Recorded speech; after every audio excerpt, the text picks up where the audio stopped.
Hello everyone, I'm David Law, Superintendent of Minnetonka Public Schools. And I'm Kim Marie Foss, the Vice Chair of the Minnetonka School Board. We're glad you're able to join us for our School Board Recognitions Program. It's important to take time to acknowledge and celebrate the outstanding accomplishments of our students, staff, and community members. We begin most of our regular board meetings with recognitions to highlight the positive impact that so many different people make in our district. Tonight, we are recognizing National Merit semifinalists from the class of 2026, ACT top score earners from the class of 2026, 2025-26 Student Honored Teachers National Merit Commended Students from the class of 2026, newly named AP Scholars with Distinction from the 24-25 school year, a Minnesota Department of Education Scholar of Distinction, and an award earned for the design of the new Vantage Momentum building. We will begin with our National Merit semifinalists, ACT top score earners, and honored teachers.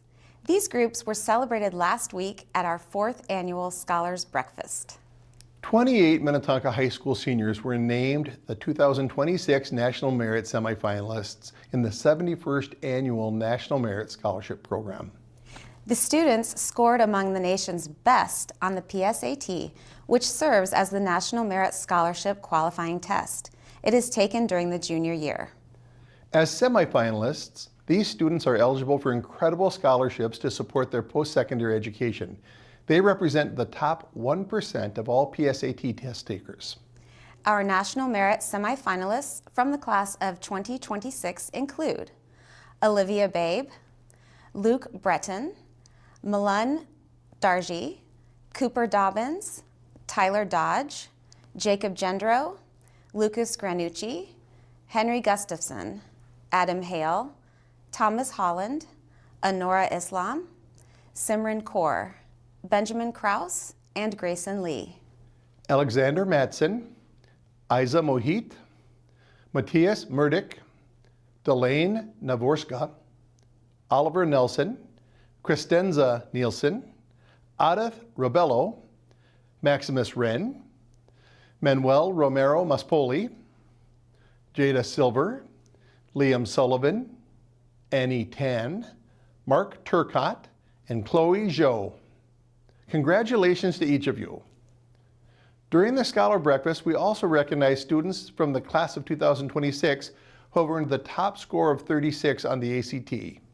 Those students include Lucas Granucci, Eric Kowalski, Benjamin Kraus, Alexander Matson, Manuel Romero Maspoli, and Liam Sullivan. Congratulations, students.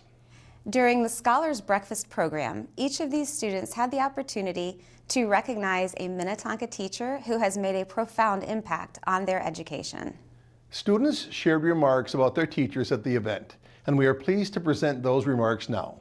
Hi, my name is Olivia Babe, and I am honoring Mrs. Katkoff.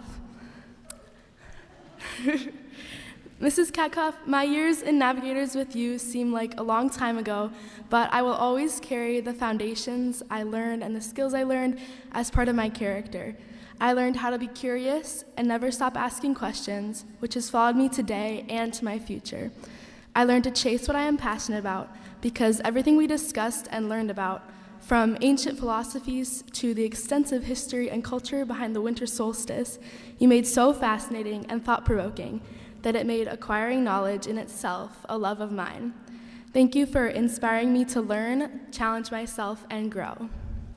Thank you.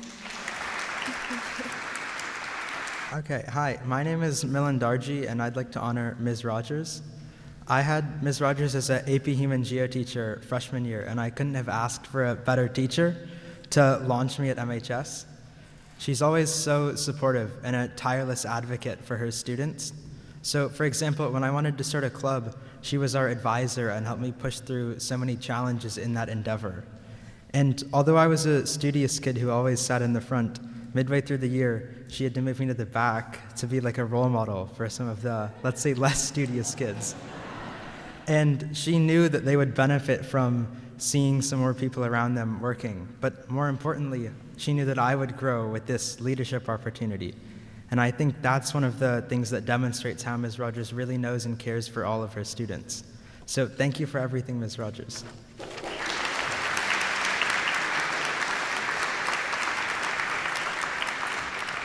So today I'd like to nominate a teacher in whose class I got a straight C's. So I'm Cooper Dobbins, and today I'd like to nominate my 11th grade AP English Literature teacher, Miss Hayden. English was not necessarily my best subject for most of my life, but she provided a class that I found engaging, enjoyable, and truly challenging in a way that I learned could be genuinely valuable. I loved my classmates and our material, but because of Hayden's teaching, the class simultaneously became one of my hardest classes and the one I looked forward to most every single day. I think she genuinely helped me realize what literature could mean, what it can do in a way I would have never experienced otherwise. And even as I was not always her best student, she was always my best teacher.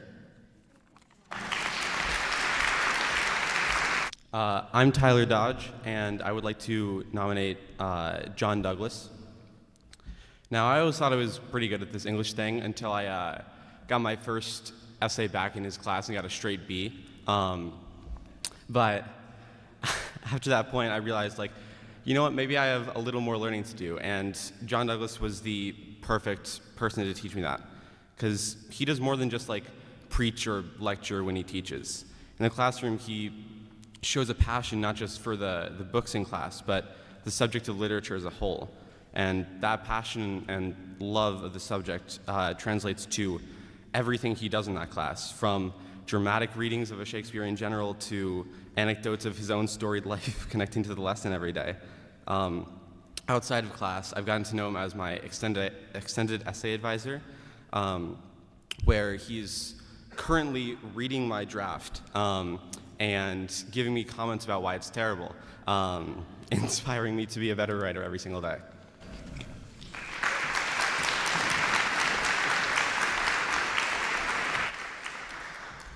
Hi, I'm Jacob Gendro, and I want to honor Miss A. So, one sec. Miss A, I want to be completely honest, I have no idea what your official role was at Minnewashta. Not a clue. But it didn't matter, because every day we got to learn from you was a genuinely awesome day. You made learning everything that it has become for me. You came every single day with a smile on your face, jokes ready to crack, made us dress up as an Amelia Bedelia talent show one time, which was pretty interesting. But Mrs. A, even though I might not remember your official role, to me, you'll always be known as my favorite teacher ever. Thank you.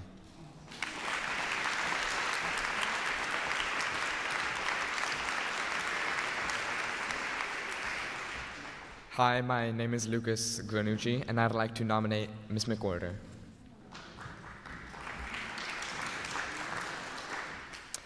I couldn't have asked for a better class and teacher for my junior year than Minnetonka Research with Ms. McWhorter, or Ms. Mick. Ms. McWhorter has a magical ability to create a serious, fun environment in her class, allowing discussions about hypothetically turning the school into an algae farm to run amok, while still pushing every student to do their best. I knew I wouldn't have had the success in school or at science fairs without Ms. McWhorter. Keep making your class the place to be and the highlight of students' days. Thank you.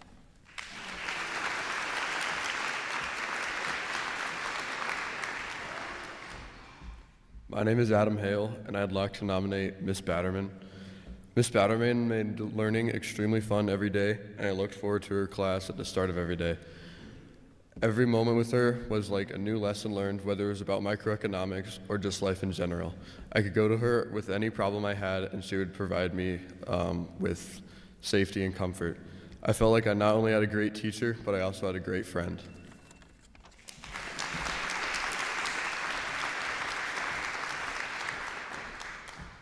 Hi, my name is Anora Islam, and I'd like to nominate Ms. Ronk, my AP Biology teacher. Ms. Ronk is an amazing teacher that goes above and beyond in so many ways. Having her for AP Biology truly cemented my love for the subject because of her incredible teaching skills and her magical ability to connect with people. She has supported me immensely through my junior year, and her encouragement is part of why I want to pursue biology after high school. I am truly so grateful to have her as my teacher, and I know that I will carry the lessons she's taught me, both in biology and in life, with me as I embark on the next journey.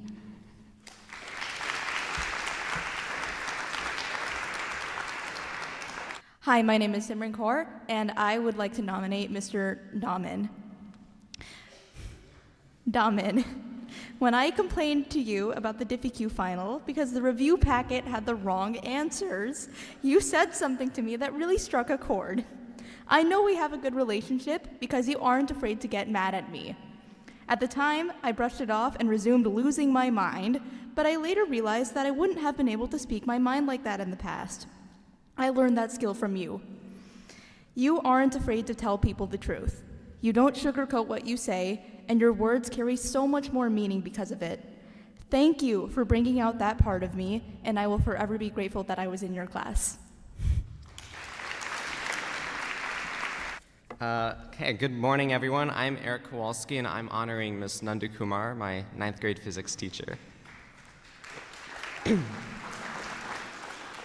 So, Ms. Nandu Kumar, I would really like to thank you for your wonderful influence on my education, on my view of learning, and on my personality.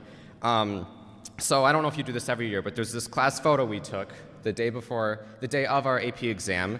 Recently resurfaced. I was sent it last year, and there's a few people in this photo who are with us today, and then people in the audience, of course, as well. And so I took it, being the 9th grade social anxious mess I was, as the first physical sign of kind of the webbed, thriving community at MHS, and especially in your class, because we did a lot of group work and inter-class collaboration. And so in all my years in high school, I've been able to enter your room to that culture of seasoned communication. It's something I've lived by. So thank you so much for being kind, for being thorough, and for instilling such a strong value for working with people. Thank you.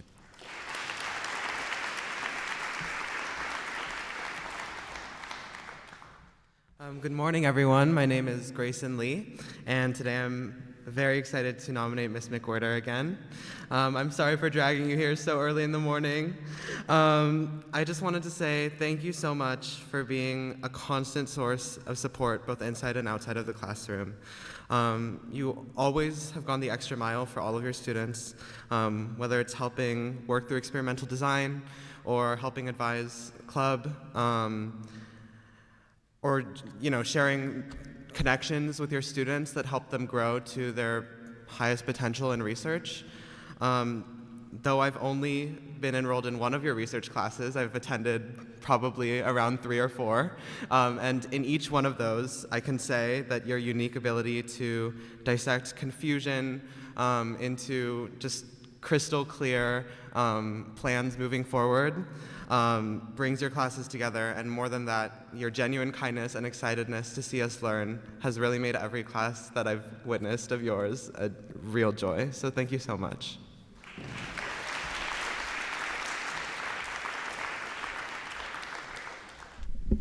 Hello, everyone. I'm Alex Mattson.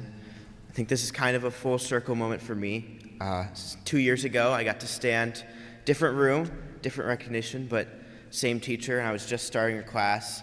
And when I took it, it was kind of like English wasn't my thing, it was the subject I sacrificed, but I think this is really a teacher who challenged me, helped me find my voice in my writing and my speaking, and helped me discover my love for public policy. So without further ado, please join me in thanking Ms. Harley.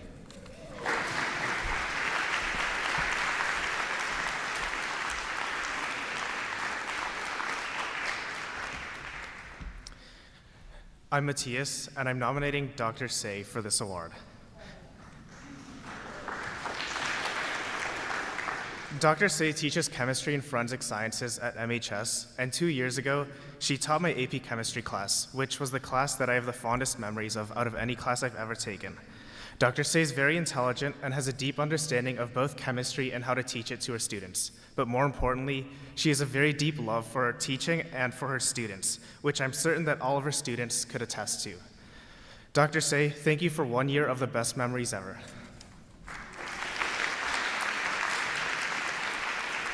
Hey everyone, my name is Oliver Nelson, and I will be nominating Mr. Reidemeyer. I was only in his class first semester of 9th grade, so forgive me if I get some details wrong. That was 3 years ago.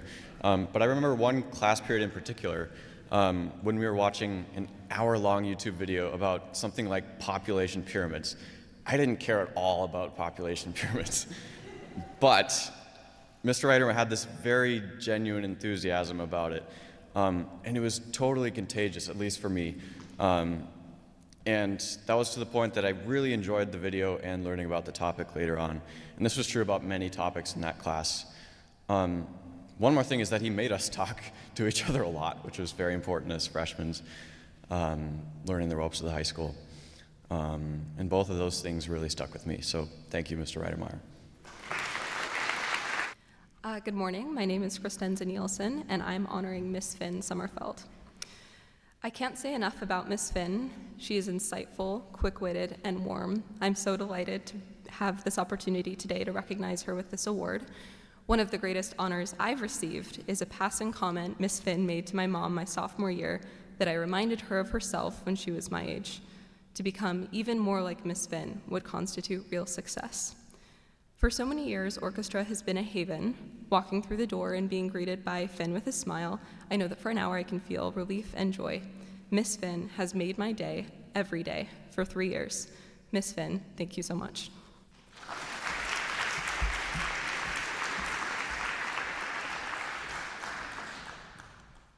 Hello, my name is Audra Travello, and I'm honoring my microeconomics teacher, Mr. Coleman. Mr. Coleman, you opened the door to the industry of economics and finance that I otherwise might not have explored. You were so kind and answered all of my questions after class, which I stayed for quite a bit of time, and believe me, there were quite a lot of questions. At the same time, you urged me to think critically and apply my knowledge to issues around the world. You helped me both professionally and personally. We talked about everything from our weird Spotify Wrapped playlists, our love for the Wicked movie, and your alternate persona as a DJ Jazzy. I won't spill all your secrets today. You're a major reason I want to go into finance in college, to both continue the passion I cultivated with you in the classroom and to open up the doors for others who might not be in the same place I was last year when you opened the door for me. Our conversations always provided me with economies of scale. Thank you, Mr. Coleman, for igniting my curiosity and helping me become the person I am today.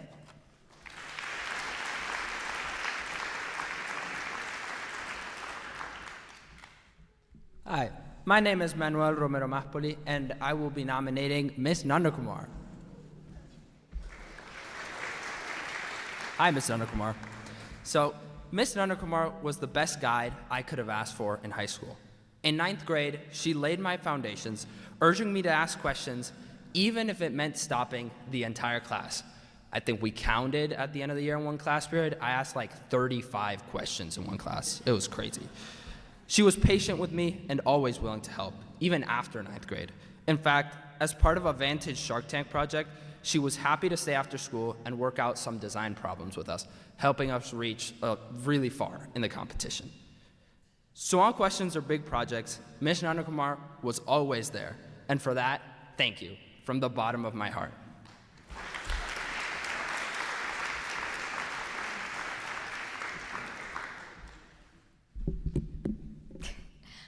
My name is Jada Silver, and I'm here to honor Dr. Say, who I had for AP Chemistry and Forensics.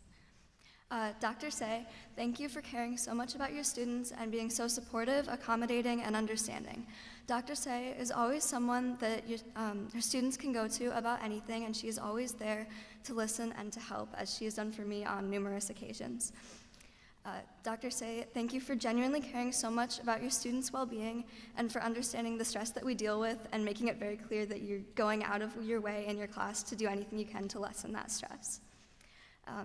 Thank you for always going the extra mile and for being so passionate about what you teach. It has made such a big impact for me. We are so lucky to have you at MHS.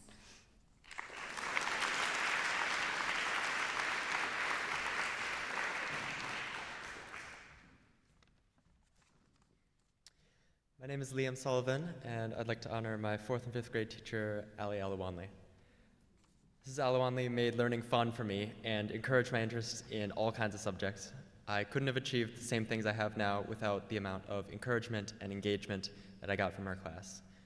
It was always a lot of fun to be in, and she still focused on learning at the same time. I remember how excited she got one time when discussions started to get really good, and the strong sense of community that she always had in her classroom. Thank you for a wonderful elementary school experience.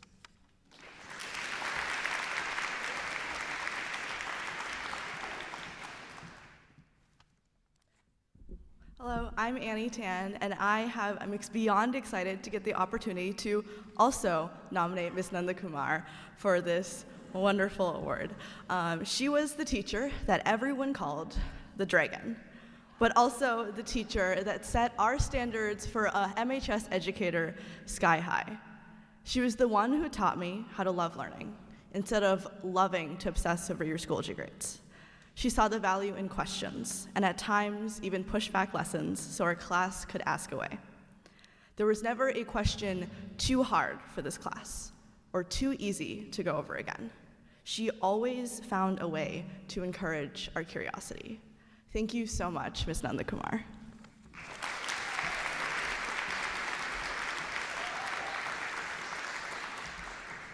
Hello.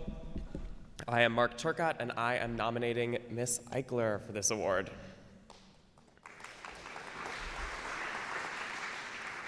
I doubt you remember this story, but back freshman year, I had skipped pre-calc to be in your calc class, and about this time of year, I started to be like, that was maybe a mistake.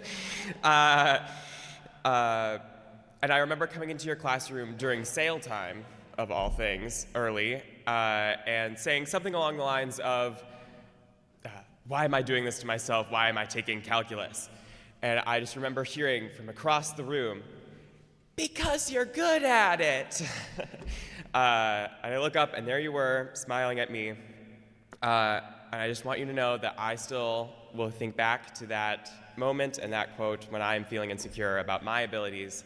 And that was the cornerstone of my college essay that I wrote this year. So thank you.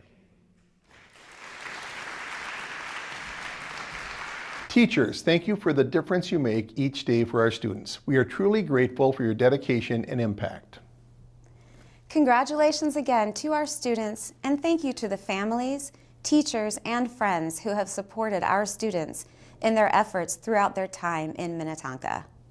Next, we'll recognize 3 more groups of students who have achieved outstanding academic honors.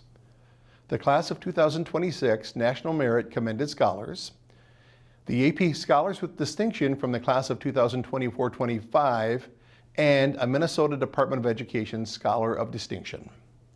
Earning these awards requires an incredible amount of hard work and dedication.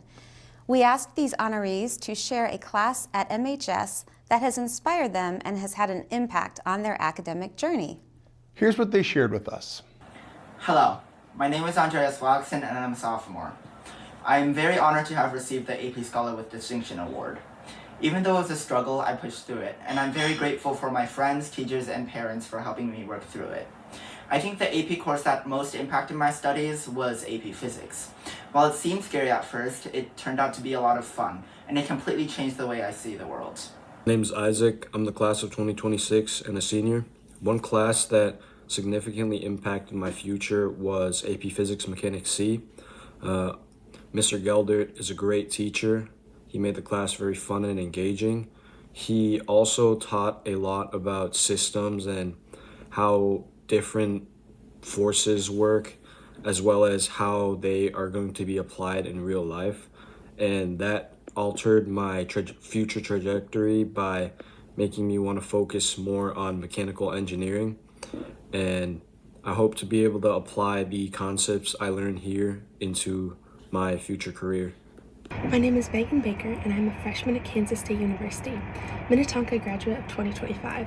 I've taken AP Spanish, AP Literature and Language, AP Language and Composition, AP Calculus, and AP Psychology, as well as a few IB classes like IB Bio, IB Lit and Lang, and Spanish.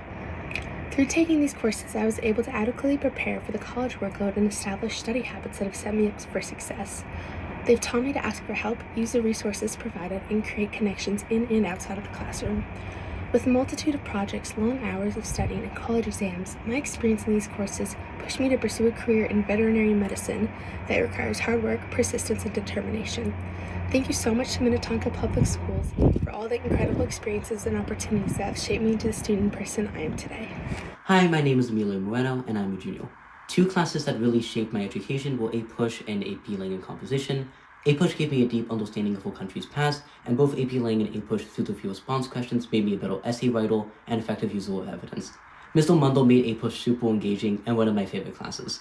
Hi, my name is Daisy Wong and I'm a junior, and the mindset I learned to adopt after being successful in multiple AP courses is the mindset that you are capable of doing well in the class. Although the material may seem complicated or overwhelming at times, AP is not made to be impossible or to make you suffer. They are a challenge.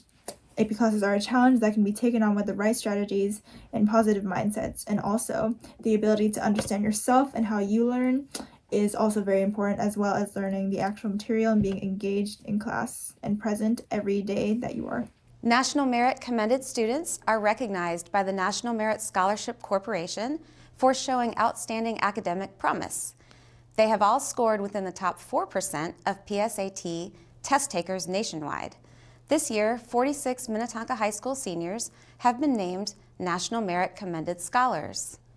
Our National Merit Commended students from the class of 2026 include Zoya Agamirzai, Lux Bodell, Aiden Brandel Larson, Jay Buchler, Elliot Burrows, Michael Kai, Logan Cole, Tatum Engebretson, Savino Perales, Sean Fries, and Matthew Fry.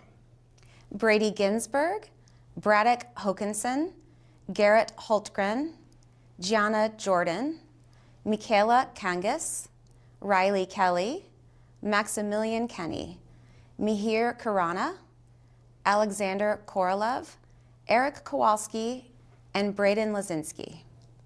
Curtis Lindahl, Drew Malk, Ryan Matthew, Samuel McHugh, Nikita Natraj, Alexandra Nelson, Catherine Nielsen, Naomi New Patton, John Prisbilla, Anirudh Pulavarthi, Jacob Roach, Isaac Schmitz, Zachary Sieper, Saloni Siddhavatam, Alexander Sue, Henry Stilley, Augustine Stroh, Reese Ulett, Abigail Venzel, Michael White, Sylvia Wong, Victoria Wyatt, Isaac Young, and Asher Zipkin. The AP Scholars with Distinction designation is granted by the College Board to students who receive an average score of at least 3.5 on all of their AP exams, and who receive a score of 3 or higher on 5 or more of these exams. The students we will recognize tonight achieved the AP Scholar with Distinction recognition for the first time based on their AP exam scores from the 2024-25 school year.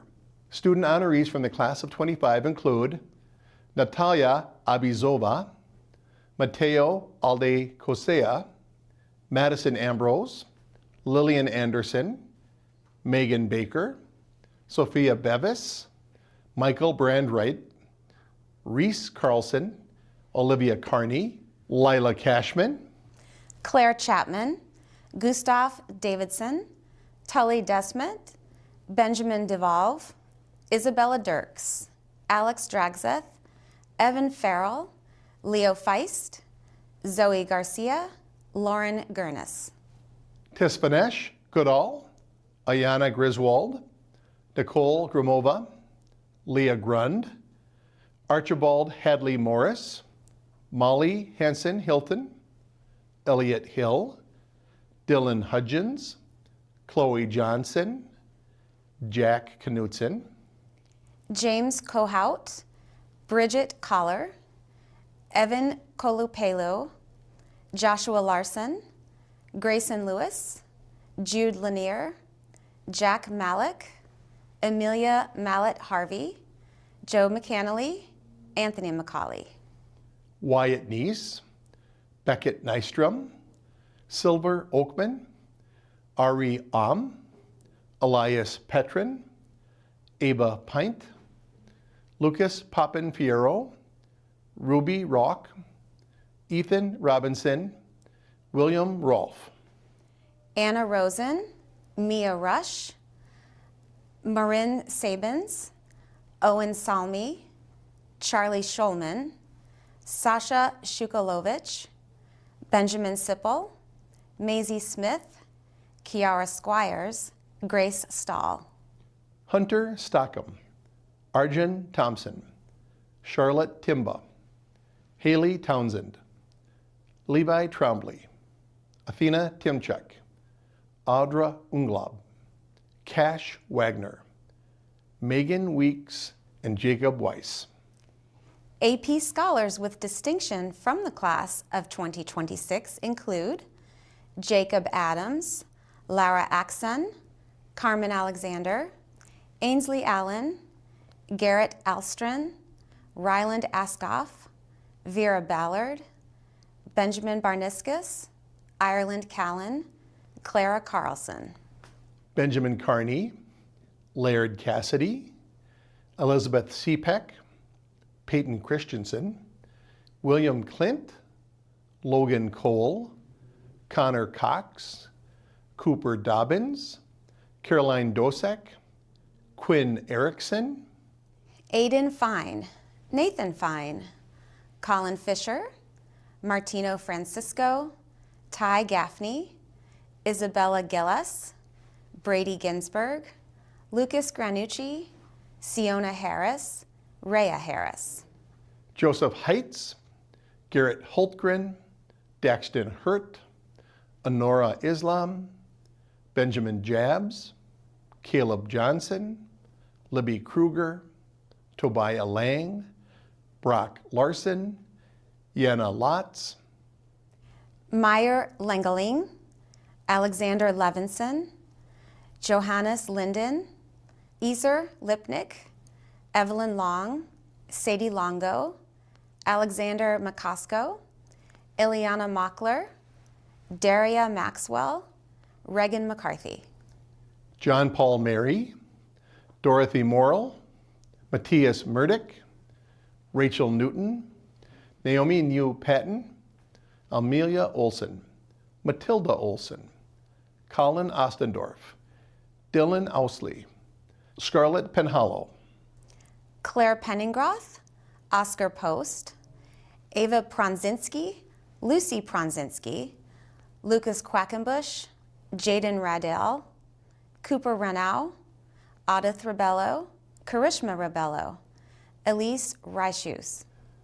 Louis Ripple, Sean Rook, Anusha Sadale, Isaac Schmitz, Rory Shane, Beckett Shoshinsky, Stella Scott, Isabella Seifert, Dane Samersky, Tej Sherol, Anna Siegel, William Steen, Lydia Stevenson, River Stein, Augustine Stroh, Raymond Taha, Dominic Tenuzzo, Andrew Tice, Graham Thompson, Reese Ulett, Sophia Wallace, Bodie Whitna, Nina Yakolev, Aiden Zabzalka, and Alexander Show. AP Scholars with distinction from the class of 2027 include Braden Abbott, Bridget Abizova, Emma Agragoroy Bolos, Anas Ali, Rithik Amarnath, Andre Anderson Barrera, Kate Anderson, Anja Aurora, Amelia Osted, Harris Benson, Natalie Berg, Kyle Best, Reed Bevis, Tiernan Bodnar Klein, Ann Buffington, Owen Kai, Thomas Calhoun Lopez, Anicia Carlson, Isabel Chen, Nadia Chose. Laura Colin Ortiz, Cooper Kolsch, Margaret Kuhn, Andrew Donaldson, Elizabeth Donahue, Davis Doran, Anthony Dosef, Oscar Doyle, Kyle Drew, Sarah Duffy, Aiden Duong, Megan Eisenman, Bo Elder, Noah Farnham, Jacqueline Fitzgibbons, Audrey Gett, Emma Goldsmith, Annika Graham, Evelyn Hill, Emma Hollins. Lydia Hauk, Ava Husted, Thomas Jakuboskis, Mira Giant, Robert Jin, Oliver Jones, William Keenan, Stella Kelleher, Olia Kamsa, Aaron Kim, Adam Klob, Hingsun Kong, Benjamin Koal, Sophia Kuhn, Mason Kuiper, Tyler Lambert, Eloise Lostuen, Van Lee, Joshua Lee, Allison Lay. Briella Lasinski, Callie McFarland, Lucas Malheros, Blake Malk, William Martin, L. McIntyre, Taylor Meyer, Emilio Moreno, Emerson Morgan, Rebecca Moss. Vivian Nguyen, Ananda Nuivanesvong, River Olson Lowe, Alexandra Perry, Samantha Petuvis, David Pyant, Arush Pomar, Carson Rausch, Michael Retford, Zeke Rosenstein. Asher Ruby, Lucia Ruhoff, Brody Samara, Elias Simmons, Mila Sloan, Marcus Solto, Luke Sonoral, Eric Stannerson, Stella Sushi, Gus Sullivan. Nolan Sullivan, Sawyer Taddy, Eve Sander Tan, Daniel Trifonov, Kenrick Trin, Finnegan Van Hee, Adithya Vasanth, Nikitha Vashisht, Simone Vesladal, Xander Volby Floor. Pavel Volkov, Wilson Walker, Daisy Wong, Jocelyn Wong, Elizabeth Watt, Connor Waxelman, Audrey Williams, Joseph Wolf, Isabel Wong, Ari Yevzelman, Natalia Yureko, Eric Zhang, Lucas Zhang, Grace Zhao, and Eva Simone Zorn. And AP Scholars with Distinction from the class of 2028 include Ming Chi Mother, Alexander Miller, Alex Wren, Addison Shi, Evan Truong, and Andreas Wallickson. Congratulations again to each of our AP Scholars with Distinction. This summer, the Minnesota Department of Education announced its Scholars of Distinction Awards. To earn this recognition, a student must complete required work in Minnesota academic standards, demonstrate mastery of complex subject matter, and apply their knowledge and skills on a challenging project. Senior Milan Darji was one of only 15 students from across the state selected for this honor, and one of 5 in the science category. Millen was recognized in the science category for his project, Custom Enzymes to Custom Care, Reengineering Enzyme Specificity. In it, he developed a methodology that he could speed up the development of new medicines and help lessen environmental waste. Congratulations for achieving this outstanding honor, Milan. Our last recognition of the evening is one earned for the Vantage Momentum Building.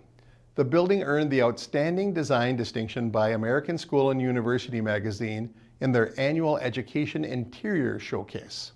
This is the 12th award of this type that Minnetonka Schools has earned for facilities design and construction since 2008. Congratulations to Paul Bourgeois, Executive Director of Operations and Finance, and to all of our community stakeholders, including students, teachers, administrators, community members, and professionals who are involved in the design and construction of this amazing learning environment. That concludes our recognition program for this evening. Thank you again for celebrating with us. The school board meeting will begin shortly.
I'll now call the November 13th, 2025 meeting of the Minnetonka School Board to order. First off, I want to introduce our student board representatives, Izzy Schaas and Lucas Gran. And now we'll all rise and say a pledge to the flag. I pledge allegiance to the flag of the United States of America and to the republic for which it stands, one nation, under God, indivisible, with liberty and justice for all. May I have a motion to adopt the agenda? So moved. Dan, may I have a second? Second. Marie. Any discussion, changes, or additions? Hearing none, we have a motion and a second. All those in favor, please say aye. Aye. Any opposed? We have an agenda, and the first item on that agenda is a school report from MME. Superintendent Law. Mr. Chair, members of the board, each month we have a different school in the district present to the board at the start of a school meeting, or start of a board meeting, excuse me. Today's school report is Minnetonka Middle School East. Each of these reports is intended to be an update on what's happening in the school and also an update on some of the board goals. Tonight, you're going to hear a little bit about our new middle school schedule. Principal Dimmitt. Good evening, Superintendent Law, Mr. Chair, and members of the board. I have with me this evening our student government executive officers, and I've asked them to come tonight to talk a little bit about their perceptions and the feedback they've heard from other students about how the new middle school model has been going for them. So, as you know, this fall we made substantial changes to the middle school model, including moving to a block schedule, changing the registration process and elective opportunities for our students, and offering a significant number of new courses, elective courses for our students, and core courses as well. And so, given the complexity of our master's schedule, probably there's not another middle school in the country that has a master's schedule as complex as ours, given that we're running 2 different immersion programs, 3 tiers of courses in most of our core classes, and a vast variety of different elective opportunities. We knew that making these changes was going to be a huge lift. And so we also knew that it was going to require us to do a significant continuous monitoring and adjusting as we unrolled the schedule.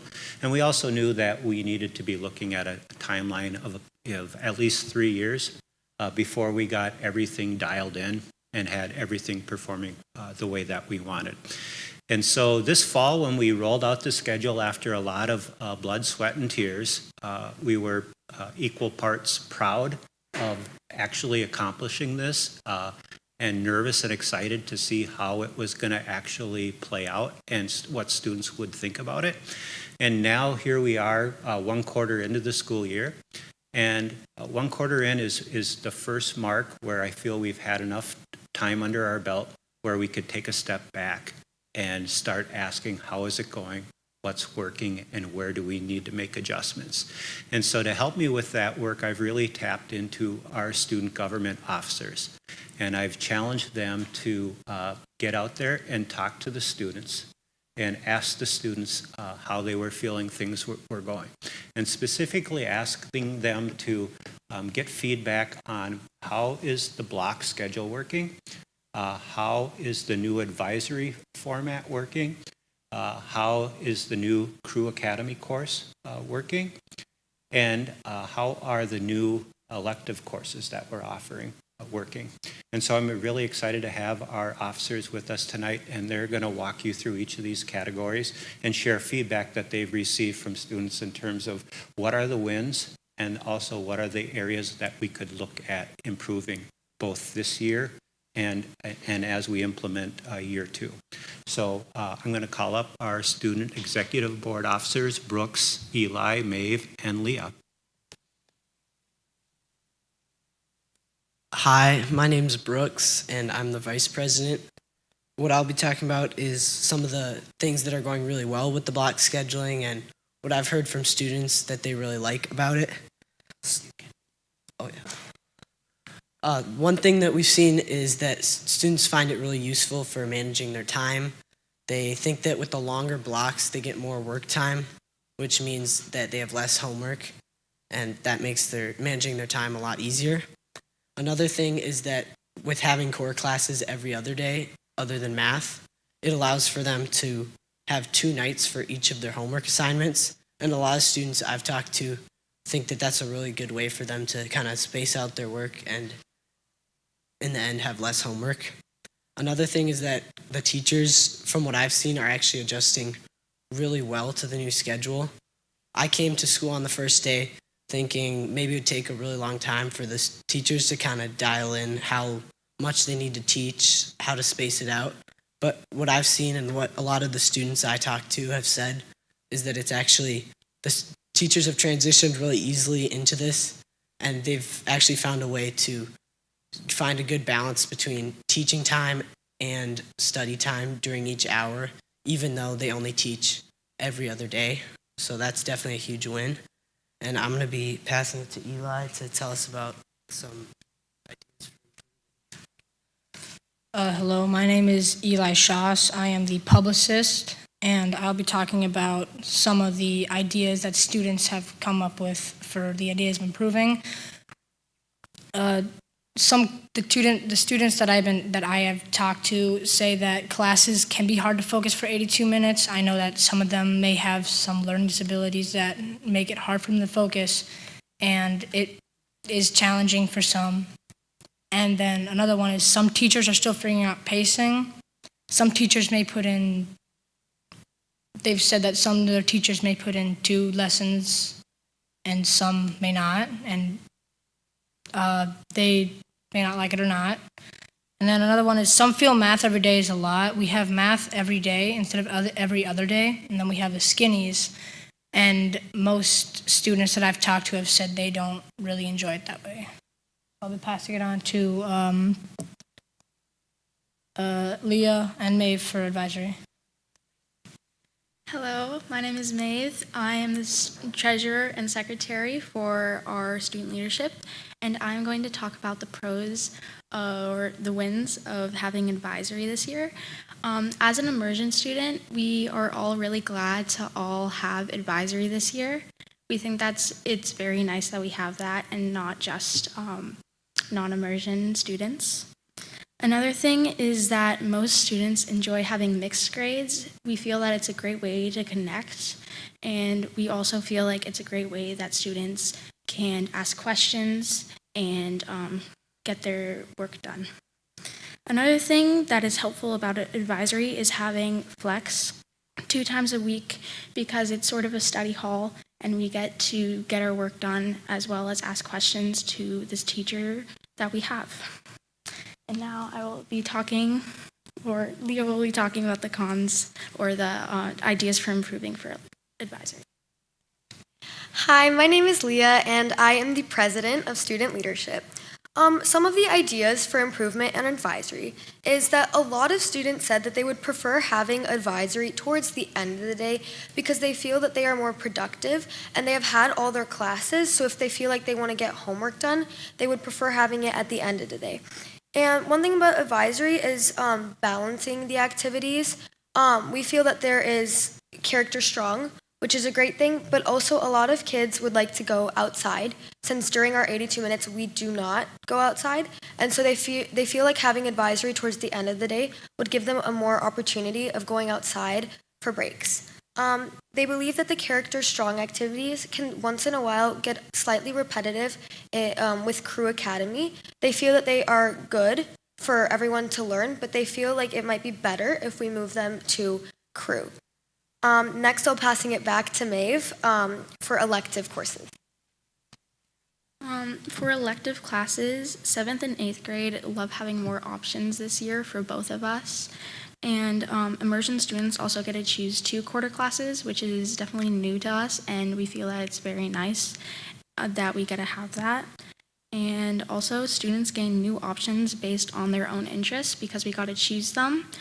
But some ideas for improving was that 6th graders felt like they would want more elective choices as they are required to do computer science, facts, and STEM.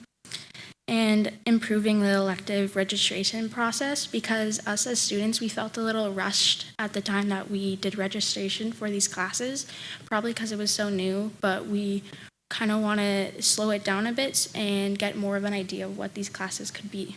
And now I'm going to pass it back to Leah to talk about the new class crew. Hi. As you all know, we have the new class of Crew Academy, and there are definitely some wins that we have with this new class. So one thing that a lot of students said while we interviewed them is that they really liked the hands-on activities where they got to move around the room and talk to new people.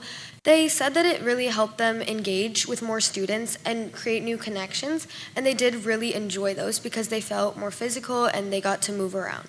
Another thing is that students did like and feel it's helpful to learn the SELs, the social emotional learning. They feel it's really important and that Crew is a great place to do this. And lastly, for one of our wins, students said that Crew Academy was really good for helping them stay organized and learn how to manage their homework and their time. Next, I'll be talking about some ways to improve Crew Academy. A lot of students said that they feel like there needs to be more of a balance with the social emotional learning focus and more success skills. 7th and 8th graders did say that they would prefer more high school prep. People say that they were told that this class was to prepare them for high school, and they did feel that it is, but they feel like they would like slightly more of it and that it's more towards social emotional learning, and they would prefer more preparing for high school. Another thing is that they said it might be good if we move SELs. The way we did last year was putting them around once a month during advisory, and students did actually really like that. And so, yeah, once again, 7th and 8th graders feel it would be better to have Crew more preparing for high school, and 6th graders to learn their time management and how to manage their homework. Thank you. And lastly, we will take any questions. Thank you very much for that insight. Sally has a question. I do. Thank you very much. One of the things that I really appreciate about your presentation is your candor about what's happening, what is working well, and the opportunities for improvement. I would like if one or more of you would share in an 82-minute block that you feel is working well. What does that look like? What's the mix of activity and interaction, that sort of thing? Well, something that is good about having 82-minute classes is how we are allowed to have a lot of time to get our homework done so that we don't have to do it at home. It just feels great to not have that after school. And also, teachers usually doing one lesson and also, or just another fun lesson would be great, because they do that very often, and it's just very nice of them to do that because they know that it's very long for us and that it can be hard to focus. Yeah, so for the 82-minute classes, it's usually our core classes and then our quarter classes. And most of the time, kids say that it is okay, and it is every other day. So it is 82 minutes, and then you get 2 days to do your homework, which a lot of kids do really appreciate that.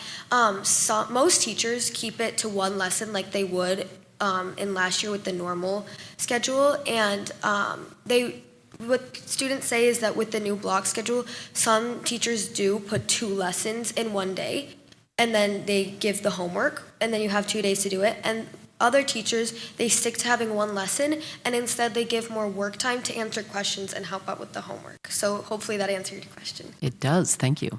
Okay, Camry. Thank you for that great presentation. You guys are really articulate. It was wonderful. I'm interested in the fact that you said the middle schoolers are more productive at the end of the day, which is fantastic. I'm usually the opposite. And do you attribute that, would you have said that in the previous schedule when you had more classes?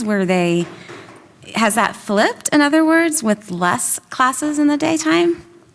How do you take that? Okay, so when I said that they were productive more towards the end of the day, that is true.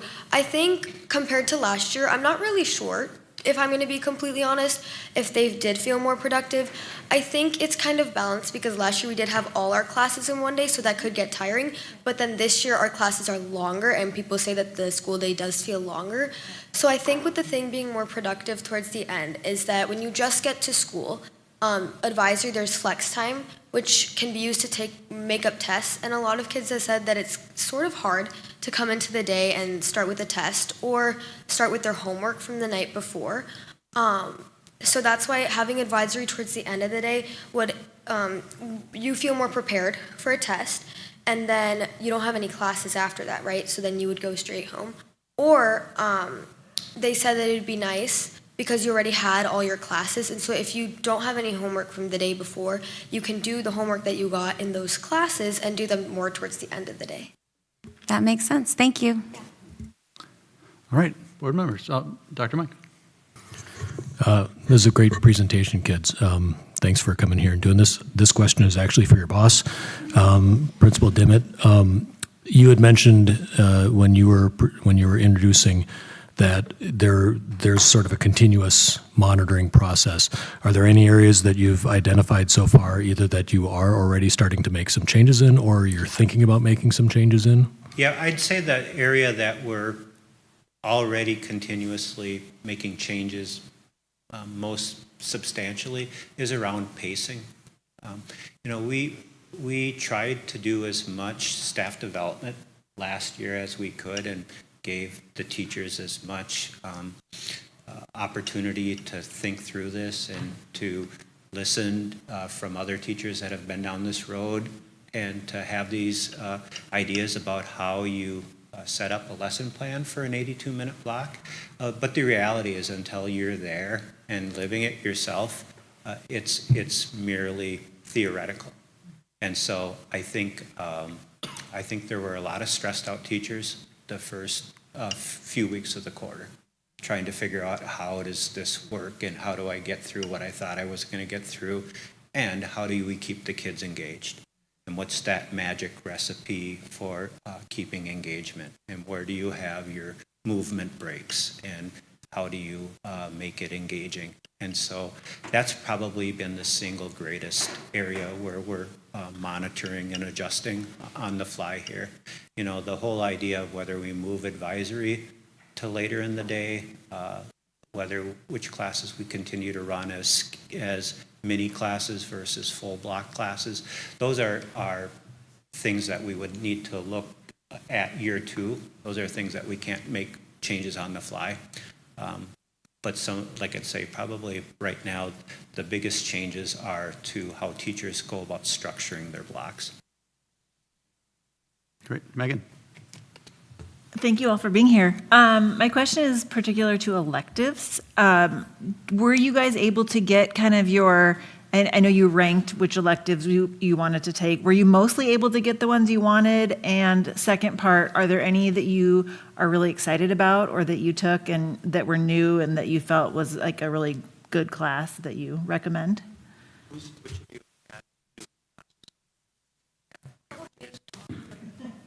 Okay. So for the registration, we did rank them, yes. And we kind of got to pick a selection, and we had backups if already a bunch of kids already registered for that one.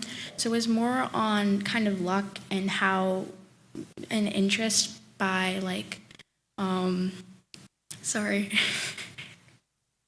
about how filled the class already was. But a lot of us did get at least one class that we really wanted because it was specific to if you want to, you can choose this gym elective or this art elective. And for me, I had drama, and that's always been around, but it was also very new to the 8th graders.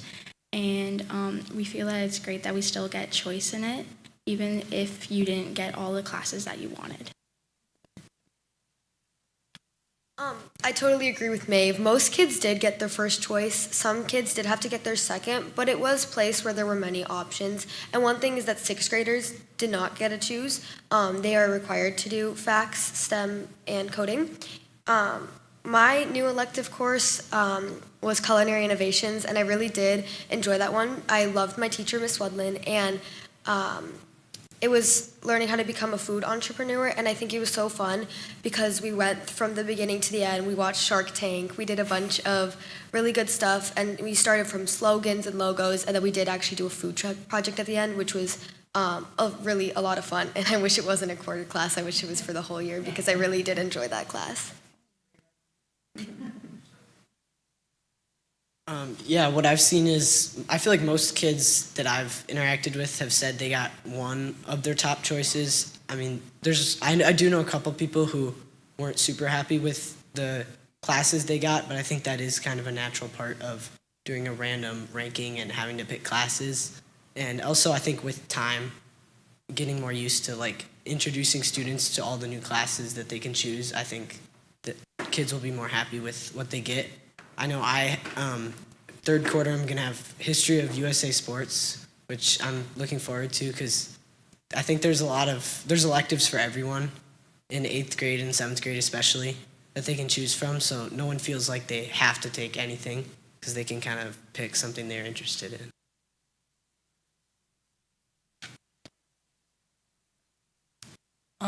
The thing I think about electives, I definitely do like the fact that 8th graders get so many options because I think it helps us with high school because it can boost our interests and we can find what we're interested in and what we don't want to do. But like if we do something involved with history, but we want to continue on with science in high school, we can do that. We can see what our interests are and aren't based on like what we like in the new choices in middle school.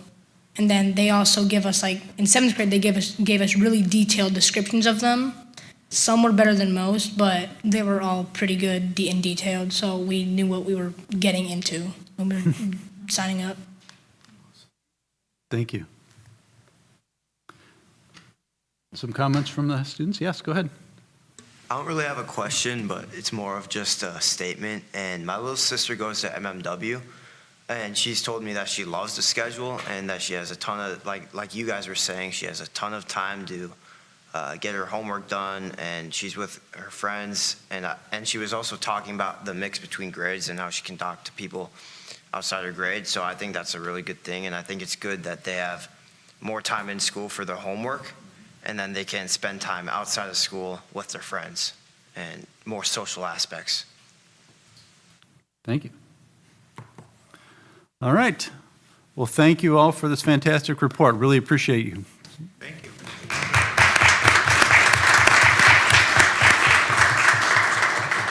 Okay, we have reached the time on our agenda for community comments. Community comments is an opportunity for the public to address the school board on an item included on this agenda in accordance with the guidelines printed on our agenda.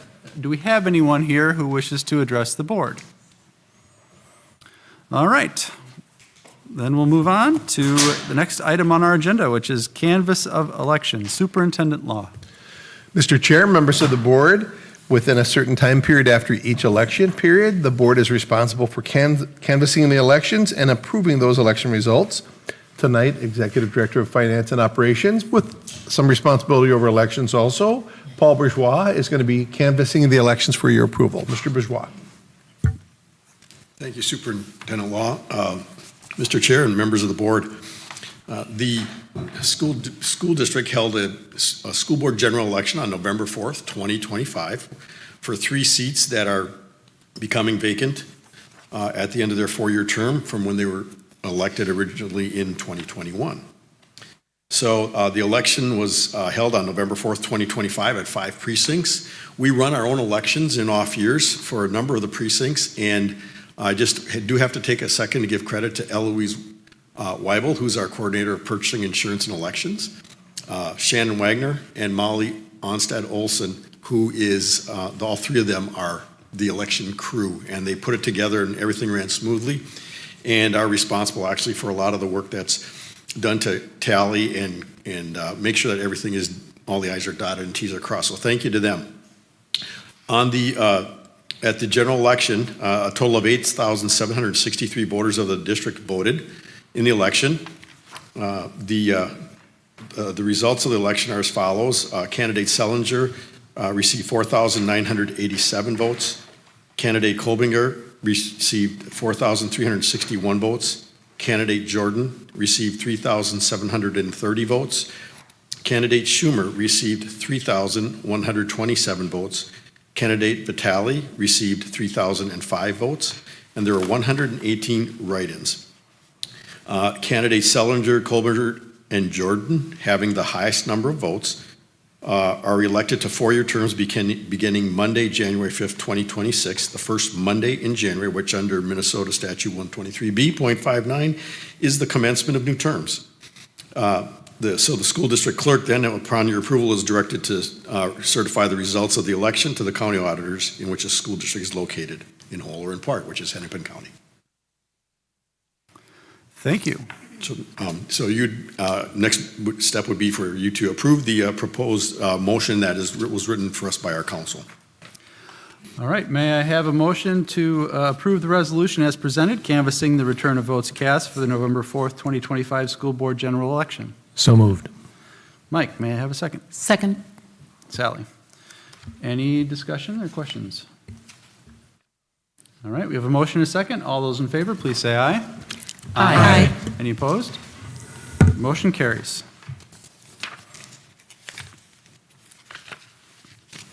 All right. Okay, next item is item 6B is the canvass of the November 4th special election. So the first time since April 23rd of 1996, Minnetonka ISD 276 ran a special election for a building bond referendum for facilities projects around the district. The school board the school board ran the special election also concurrently on November 4th, 2025. The total votes cast in the district are as follows. There were 5,445 votes in favor and 2,476 voting against, approximately a 69% to 31% approval rate. So that being said, upon passing of the resolution, the school board or the district will be able to issue bonds for the proposed projects and move ahead with the proposed projects over the next several years. Thank you. Thank you, Mr. Bourgeois. May I have a motion to approve the resolution as presented, canvassing the returns of vote cast for the November 4th, 2025 special election? So moved. Megan, may I have a second? Second. Chris, any further discussion? We have a motion and a second. All those in favor, please say aye. Aye. Any opposed? Motion carries. Thank you. Thank you, Mr. Bourgeois. Okay, next item on our agenda is the approval of inclement weather procedures. Superintendent Law. Mr. Chair, members of the board, this agenda item comes up on an annual basis as a requirement under recent statutory changes that we have an agreement with our Teachers Association on the process for determining snow days. So I'm going to first give a little background information about the process of determining whether we can safely have school. I'll share our agreed upon procedures for weather-related closures, and then you'll approve those very brief procedures. As a reminder to the public, when we determine whether or not we can safely have school, we're looking at the windows of time where students arrive between 6:30 and 9:30 in the morning, and students are dismissed between about 1:30 and 4:30 in the afternoon. We're looking that we can safely transport students to and from school, and students can safely wait outside during that period of time. There is not a set threshold for temperature or snow. We're really looking for those two windows of time, and can we safely get kids to and from school while waiting at bus stops. As a reminder to the public, the National Weather Service, about 3 days ahead of a weather event, holds webinars for superintendents daily and then sometimes twice a day, the day of the event, giving us detailed information about the amount of snowfall or the cold temperature. It is our goal to make those decisions as early as possible, preferably the night before. With cold weather, the National Weather Service says they're about 95% or more accurate at the exact hours of the day and the temperature. With snowfall, they can be inaccurate within an hour of the time of the event, which makes it much more difficult. So our goal is to provide communication to parents as soon as possible whether or not we can have school. Our options for not having school are a late start, an early dismissal, or a cancellation. Our least preferred solution is an early dismissal with the understanding that if people can't be transported safely, our elementary students could be going home to an empty house. So that is a last option that we would choose. A late start would happen only if the weather will significantly improve between 6:30 and 9:30 and we can safely get kids to school later. As a general reminder to the public, new snowfall amounts usually cover the entire event. That could be as much as 18 hours. We're looking at that very tight window of time, so it's not uncommon for the news to say there'll be 14 inches of snow over the next 24 hours, and during either of those windows, there won't be 3 or 4 inches of snow on the ground. The biggest complaint I hear as superintendent is people saying, if there's 14 inches of snow, how can you have school? Oftentimes during the windows we're departing or arriving, it's significantly less. Just as trying to help myself with a few less emails in a few weeks here. For the purpose of board approval, our snow day procedures are that the first weather-related closure would be a snow day, a complete cancellation for students and staff. The second and beyond for secondary students would be asynchronous, and depending on the number and proximity of those days, move to synchronous. For the elementary students, it would be a snow day on the first day. The second day would also be a snow day, and then after that, they would become asynchronous and/or synchronous, depending on the number and the proximity of those days. What you're approving tonight is that we have agreed with our employee groups to have a snow day on the first day, begin as asynchronous instruction on the second day for secondary students and on elementary students on day 3. I'd be happy to answer questions if you have them, but that's what you're being asked to approve tonight. All right. Board members, any questions or discussion of that proposal? All right. Yes, Dan. Just curious what the implications are for students on IEPs and things like that when we've got like a spur of the moment asynchronous learning day or something like that. State statute says on weather-related closure, if it's not safe to have staff get to school, all our staff are at home. Those students would be served in the same manner that I just said. It would be snow day on day 1 for all students. Secondary students would start with asynchronous. Elementary would start on day 3. Those students' individual education plans should cover any special needs that a student might have on asynchronous instruction or on synchronous instruction. That went into place about a year ago, and those discussions should be happening as students and teachers meet about how should we handle those days. Thank you. Great, thank you. All right. May I have a motion to approve these guidelines? So moved. Camry, second? Second. Megan, any further discussion? See none, we have a motion and a second. All those in favor, please say aye. Aye. Any opposed? The motion carries. All right, next item on our agenda is an educational technology update. Superintendent Law. Mr. Chair, members of the board, tonight's update comes on the heels of parent feedback last summer about a discussion about screen time and how are we monitoring screen time, how are we advising our teachers to effectively use screen time as a supplement, and where are we at with technology today. We're very fortunate that the timing of this presentation came with some national information about best practice and screen time in school. So tonight, we'll have a presentation from our Executive Director of Technology Instruction, Amanda Fay, and our Director of Instruction and Materials, Elida Kane. Amanda. Good evening, everyone. Good evening, Mr. Chair, Superintendent Law, members of the school board. Tonight, I will be providing an update on educational technology in Minnetonka Public Schools. We'll cover our district philosophy, the data we're seeing, and we'll be highlighting the 2025 COSN Screens and Balance Report and our multifaceted approach to supporting students and our community. I also have the pleasure of having with me tonight Elida Kane, who is our Director of K-12 Academic Programming. And I'm going to allow Elida to introduce herself since I believe this is her first time in front of the board. She joined our school district in July as a member of our teaching and learning team. Thank you. Good evening, Mr. Chair, members of the board, Superintendent Law, members of the community. As Amanda said, my name is Elida Kane, and I have the privilege of serving as the Director of K-12 Academic Programming here. I wanted to join Minnetonka Public Schools because of the clear commitment to student-centered excellence, innovation, and continuous improvement. And in the first short few months that I've been here, I have been able to see that commitment played out in our classrooms. We truly have extraordinary educators and administrators. In my role, I oversee systems, structures, and support for curriculum, instruction assessment, and the paired professional learning across all grade levels. And tonight, Amanda and I are going to share some of the tools and resources that we have in place to support technology use in the classroom while committing to academic excellence. Thank you. To start, technology exists for instructional purposes. It's not a replacement for high-quality instruction, and it can truly serve as a catalyst to accelerate learning.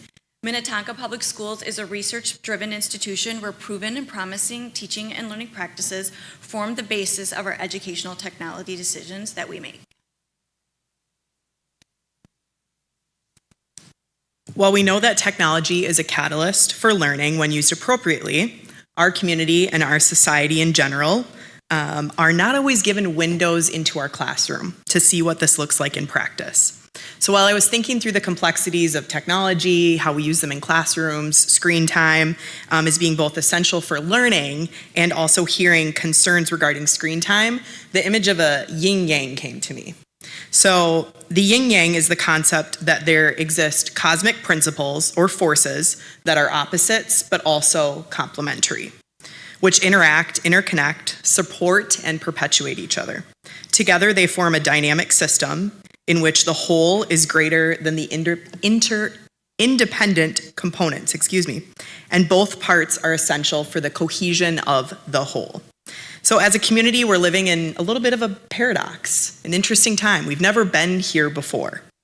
So we see this both in statewide and our local data, and we all recognize this feeling, knowing that technology is vital for our students, for ourselves, for our futures, and also knowing that technology moves so fast that it's kind of hard to keep up as well. So this actually came to my attention after the Morris Leatherman Company presented to a group of our Vantage public policy students, and then Superintendent Law sent it out to the rest of us. So this was a 2025 August statewide survey of 800 random Minnesota residents via a phone interview focused on a variety of questions from property taxes to the quality of education and the importance of technology, which is what we're going to be focusing on today. So as you can see here, 99% of parents statewide said that technology was essential, very, or somewhat important. Also at the same time, 54% of parents expressed some concern about screen time in schools.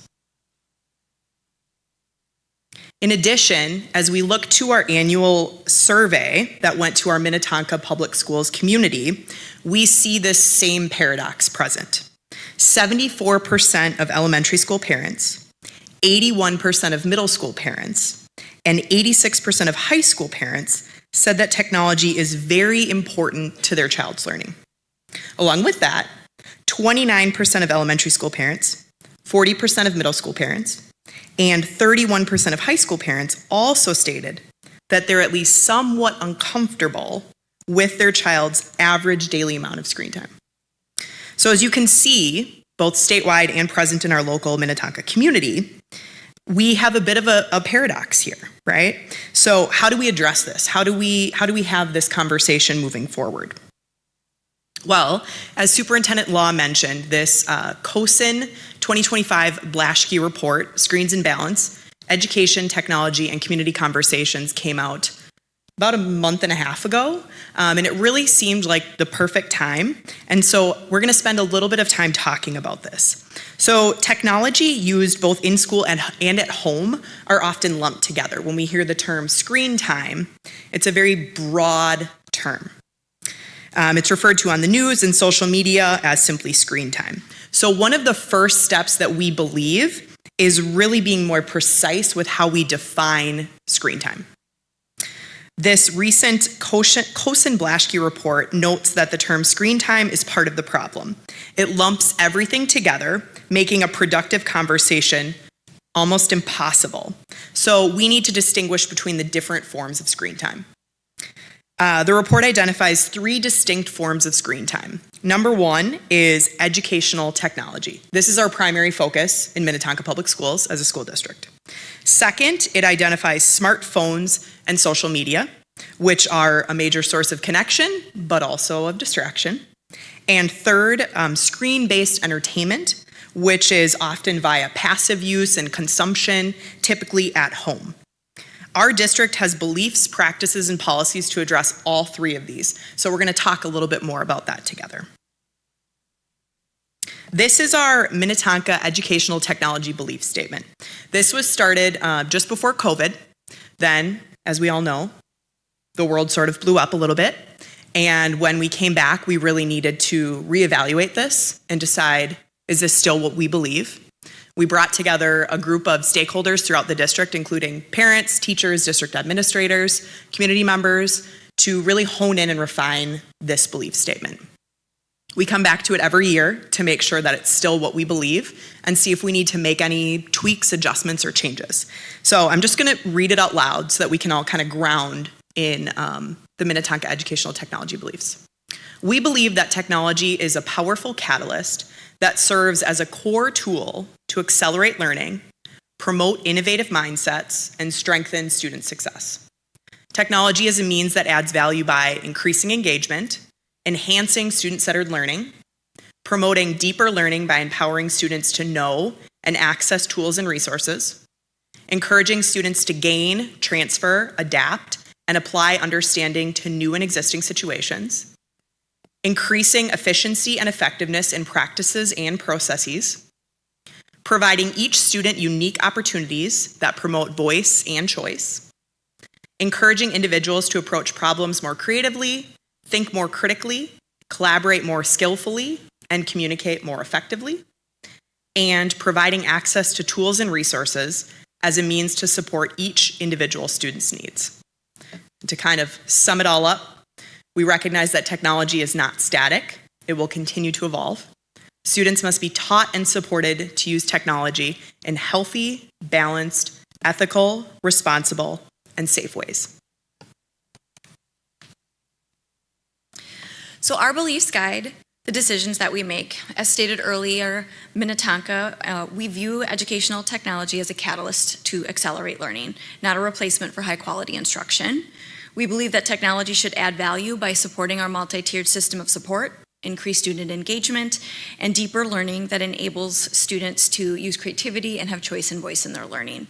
And we intentionally teach students to use technology in a balanced, ethical, and safe way, recognizing that digital literacy is now a core life skill.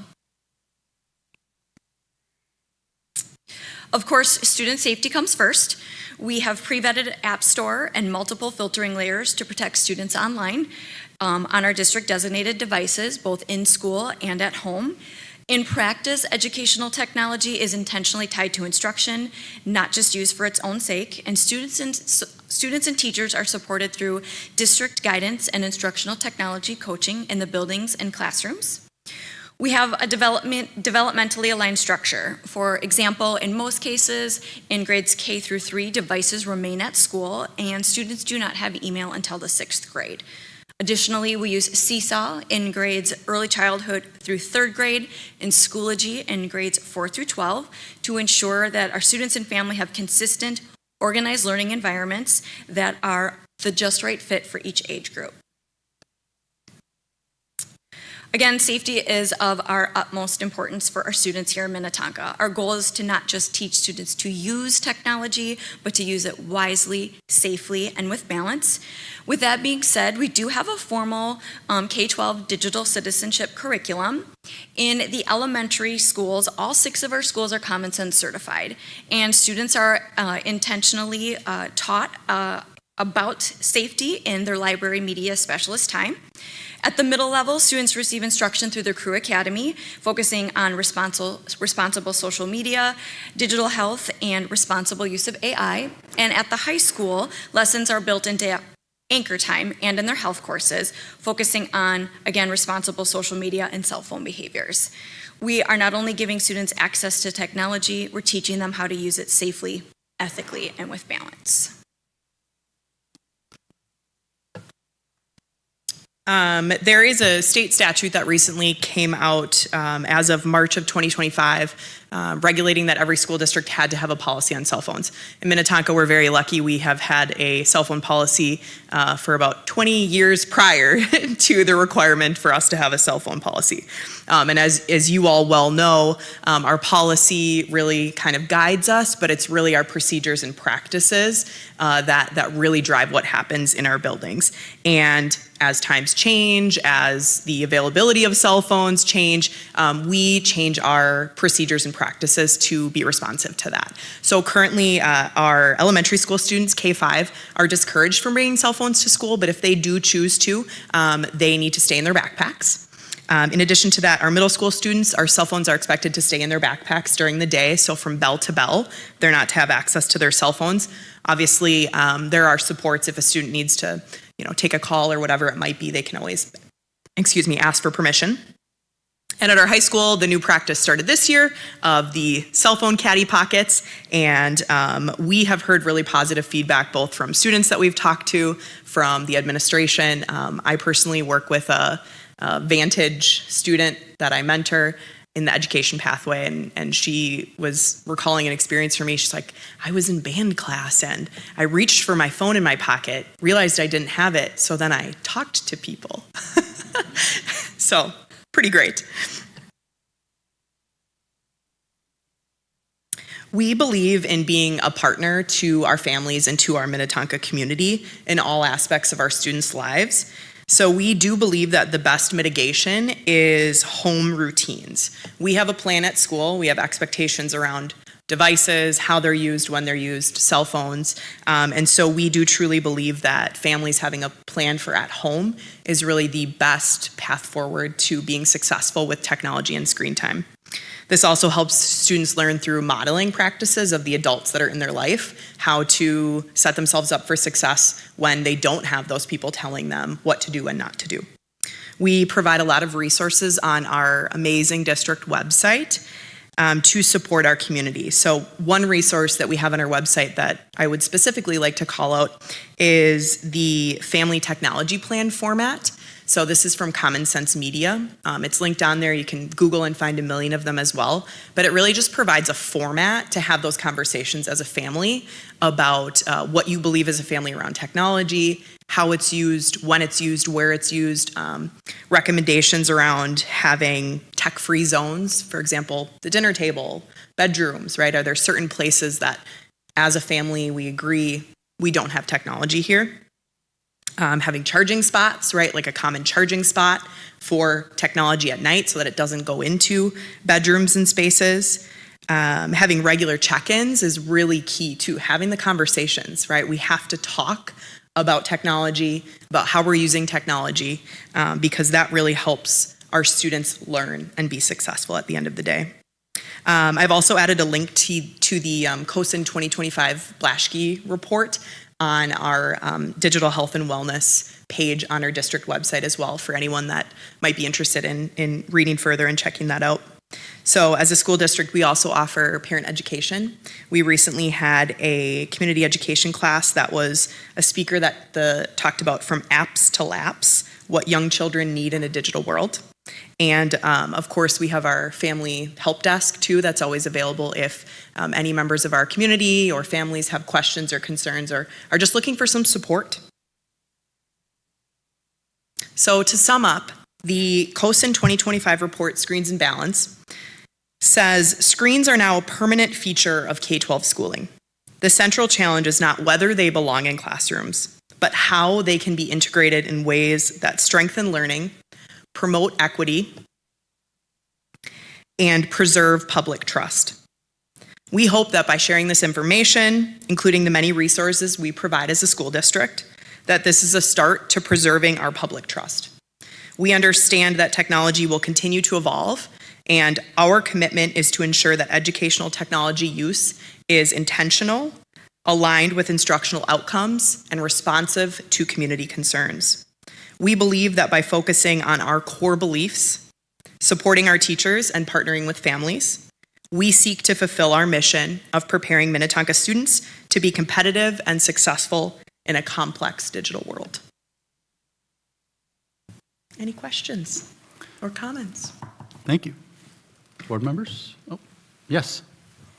I'd just like to say about the caddies at first, when I got the email in summer, and my mom did too, we were like talking and we're like, yeah, this is stupid. Like, why would I put my phone in? I'm going to bring a burner or something and put it in. And then, but as it kind of went on and everyone was doing it, it was better than I thought. And I find myself like being more productive. And instead of like when I have, you know, a dead 5 minutes, I don't go on my phone. I find something else to do. So I think it's good for school for sure. Yes, go ahead. I also do see a difference with the caddies. For about the first 2 weeks for me, I like just those first couple of days, I did meet new people and expand my like boards with people. And it was just very interesting. I personally don't feel any like I don't feel more productive, but socially, it's better in my opinion. Great.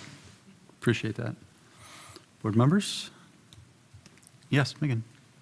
I just want to highlight something you said that I thought was super important, which is the use of technology being intentional, because I think that is kind of a common misperception, is that parents don't really understand what is being done on the iPads. And so just highlighting that the teachers are using the iPads for specific instructional purposes tied to curriculum is really important. They're not being used as babysitters or entertainment while they're at school. And you know, what they do when they leave school, we can't control. So we can only, you know, act on what's in our paradigm. And I think just highlighting that teachers are being intentional is great. Thank you. Thank you. And our filters that we do have on our iPads do follow students. So we do have some control, right, over what they do and can access. But, you know, how much time they spend on it, things like that, that's where we do truly need partnership with our families. Thank you. Okay, thank you very much. Oh. Superintendent. For that rare family that maybe didn't watch the board meeting tonight, a summary of this presentation will go out in my end of November superintendent's letter to the community, as well as links to the report and the web pages that we provide for people to go back and get that information. So if you didn't get it tonight in the presentation, Amanda Fay and I are putting together a letter for the community that is as a brief summary. Yes, Dan.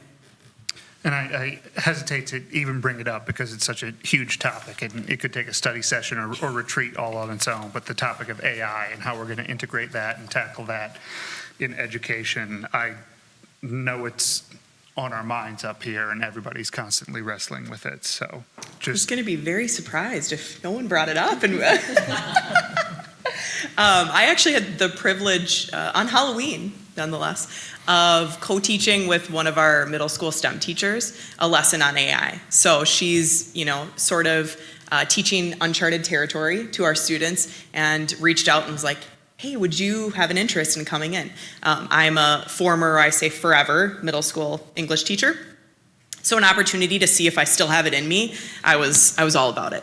But it was a really great opportunity. I spent a lot of time actually talking with the middle school students about what they think and what they think they should have access to and why not and how it would serve them and how it might not. As we know, the rules around AI change every day, right? Last year we had a lot of interest at the high school level of having AI tools open for students to access, and most of the tools really had a cutoff at 18. And so they were saying, you know, students have to be 18 or older to access this tool. And so you know, it was hard to say, oh yeah, we can use this tool or that tool because the tools themselves were telling us no, right?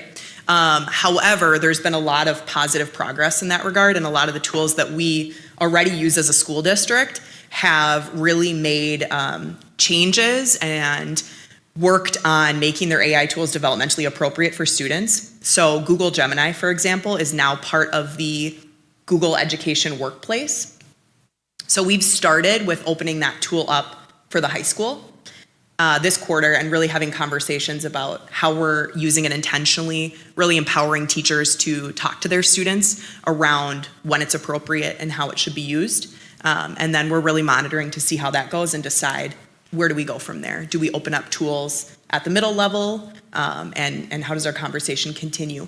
However, there are also, like I said, there's Crew Academy lessons where even if AI tools, and we all know AI tools are available for students, because when we talk about AI, we're talking about maps, we're talking about everything, right? It's embedded into everything we do. So I should specify that I'm talking about generative AI. We are teaching students, right? We're talking about generative AI, even if we're not necessarily giving them explicit access to a tool. Same thing with our elementary, our media lessons. We do have STEM lessons where students are learning about coding and computer science. And so really they're learning the basic concepts around AI and how generative AI works without actually accessing generative AI. They're playing with tools like Google Draw and talking about how does this work? How does it know as you're drawing a shape that you're drawing a cat, even though you just drew a big circle and one tiny circle? So, not an answer, but. I would add that all of our principals have gone through several hour training on best practice with AI as a school leader. And then at the high school level for sure, and I think moving into middle schools, we're doing trainings with that same person who talks to educators about how to personally use AI to be more effective and efficient with your work, and how to use it as a tool in classroom, and how to have students use it. And Yep. so I think we are, I'm not going to say we're on the cutting edge, but we're certainly in the game in terms of being informed, ethical consumers of AI. Mm-hmm. Absolutely. More to come. Thank you. All right, thank you very much. Welcome to the board, Elijah. Okay, next item on our agenda is acceptance of bids in summer 2026. One of our favorite parts, Mr. Chair, members of the board, is getting ahead of the bidding window and seeing how much Mr. Bourgeois has saved for next summer. So tonight, and I won't introduce each bid separately, I'll introduce Executive Director of Finance and Operations, Paul Bourgeois, to provide the bids you see in your board packet, bids A through F. Mr. Bourgeois. Thank you, Superintendent Law, Chair Leo Halloran, and members of the board. Just a quick note as a reminder, we have our facilities insured for a replacement value of approximately $800 million. So steady reinvestment in them and keeping them in a state of good repair is a way to both ensure that they're there for the long term, and since they were built by prior taxpayers, honoring their investment and paying it forward, like they paid it forward to us. So projects that we have, this is another slate. We've been doing this all fall. So this is pretty much our last slate of items that we're going to be doing next summer as part of long-term maintenance. Acceptance of window replacement, a bid for window replacement at Clear Springs. The budget for the project is $784,000. We opened bids at 2 p.m. on October 30th. We had 6 bids, and the low bid was Lindy Construction in the amount of $555,000. We'd ask that you approve this, the low bidder. Thank you. Thank you, Mr. Bourgeois. May I have a motion to accept the low bid of Lindy Construction Services LLC in the amount of $555,000 for replacement of windows in the 1958 and 1960 wings of Clear Springs Elementary School in summer of 2026? So moved. Dan, may I have a second? Second. Sally. Any discussion or questions? We have a motion and a second. All those in favor, please say aye. Aye. Any opposed? The motion carries. Mr. Bourgeois. Thank you. Our next item is acceptance of bid for window replacement at Minnewashta Elementary School. Our project estimate was $715,000. Bids were opened at 1 p.m. on October 30th.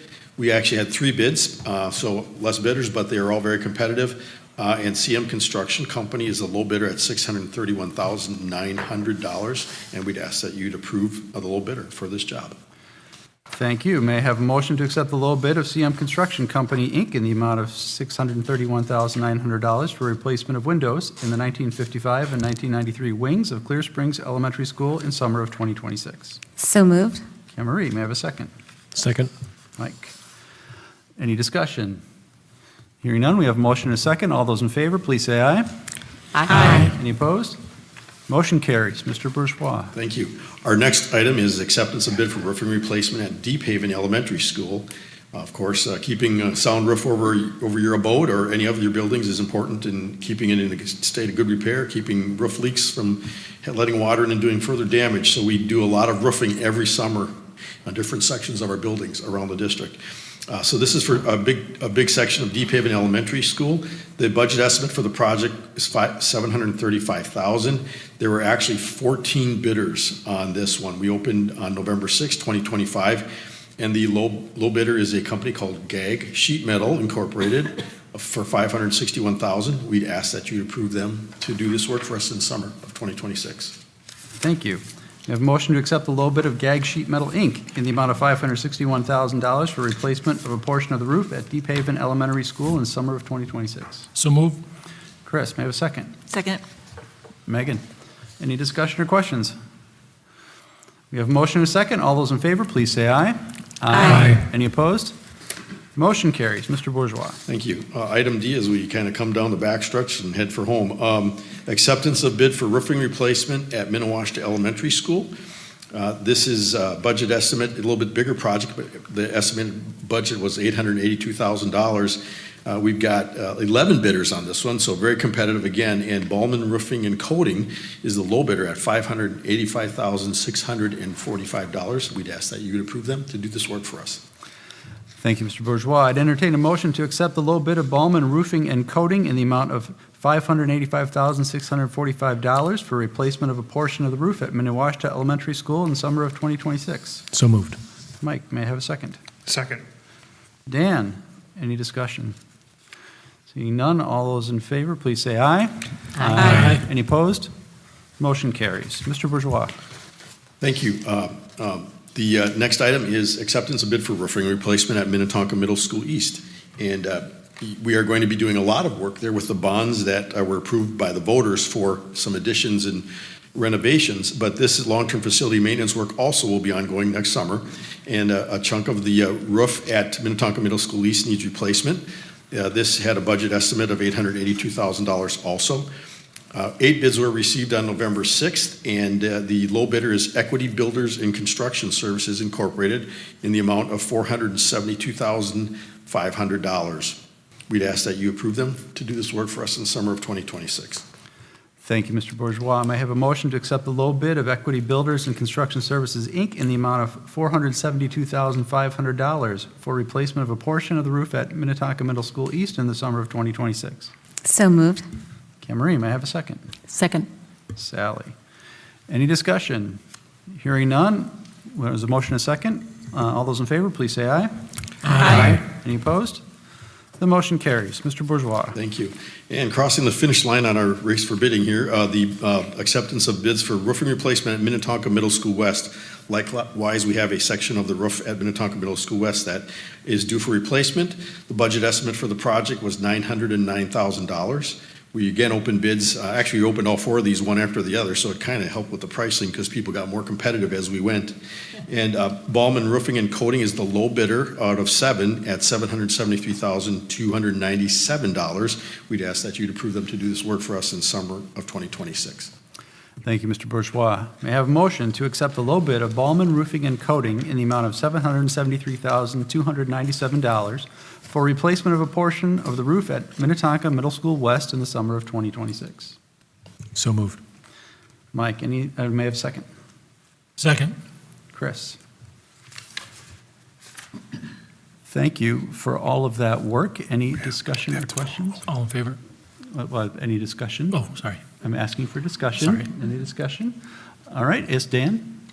I just want to reiterate, I feel like we say this every time, but thank you for budgeting conservatively and giving us so much room for these. As I tally it, we came in under our budget estimates by about $1.3 million or so, which gives us some room to work and bond for additional projects. So appreciate it. Thank you. All right, any other discussion? Seeing none, there's a motion and a second. All those in favor, please say aye. Aye. Any opposed? Motion carries. Thank you very much, Mr. Bourgeois. Next item on our agenda is an authorization to sell 2026A general obligation school building bonds. Superintendent Law. Mr. Chair, members of the board, we have been talking about this $5 million as part of our tiered borrowing to make sure that our property tax payment related to the building doesn't go up. You've seen this number many times. Today, we're putting it in action. Executive Director of Finance and Operations, Mr. Bourgeois, will be putting together a proposal to do our next step in the process to actually get work done next summer. Mr. Bourgeois. Thank you, Superintendent Law, Chair Leo Halloran, and members of the board. Again, this is our first tranche of 4 that we communicated to the public of our $85 million, rather than issuing all the bonds at once and increasing their taxes. Again, we're spreading the tranches out over about 2.5 years so that the additional bond payments come on while others drop off, to keep the net general obligation property building bond property tax levy at net zero. So, and the public approved that again at 69 to 31. So now that you canvassed the election and approved the canvass, now we are free and clear to have you authorize the sale of the first tranche of bonds. 2026A general obligation school building bonds are in the amount of $5 million. What we're going to be doing is using that to do all the designing and permitting on the 2 middle school projects. Those are the 2 largest projects of the $85 million in total, with design and construction between the 2 of them. It's approximately $55 million of the $85 million. So we will be working for the next 6 to 7 months working on the design and then the permitting, and then we'll be coming out for bid in probably July and breaking ground in August. We will also be issuing the next tranche, as we communicated to the public in June, and that will be a $50 million tranche. But this is for $5 million to get the ball rolling, so to speak, and we'd ask that you approve this resolution that was approved, or that was written for us by Dorsey and Whitney, who is our bond counsel, and this will allow us to start the process. Thank you. Thank you. Let's start with a motion to approve the authorizing resolution as prepared by Dorsey and Whitney. So moved. Megan, may I have a second? Second. Marie. Any discussion? Mr. Bourgeois, I'd like to take the opportunity once again, thank you for all the work you put into this particular bond referendum and the creative structure that you've used for these bonds to allow us to do so much more at net zero on the property tax levy. Really appreciate that work. Well, thank you, but we all do the best we can, and here we've heard all meeting here about the great things that everybody does with the talents that they've been given, and makes it easy to work for a place like this. So, but I appreciate it. Thank you. All right, we've got a motion and a second. All those in favor, please say aye. Aye. Any opposed? Motion carries. Thank you again. All right, may I have a motion to adopt the consent agenda? So moved. Chris, may I have a second? Second. Dan. All those in favor, please say aye. Aye. Any opposed? Motion carries. Next, we have board reports. Sally Brown. All right, get ready for some acronyms. So Minnetonka is a member district in the Association of Metropolitan School Districts, AMSD. And last Friday, there was an AMSD Board of Directors meeting, and the member districts were invited to bring their legislative action committees, their LACs.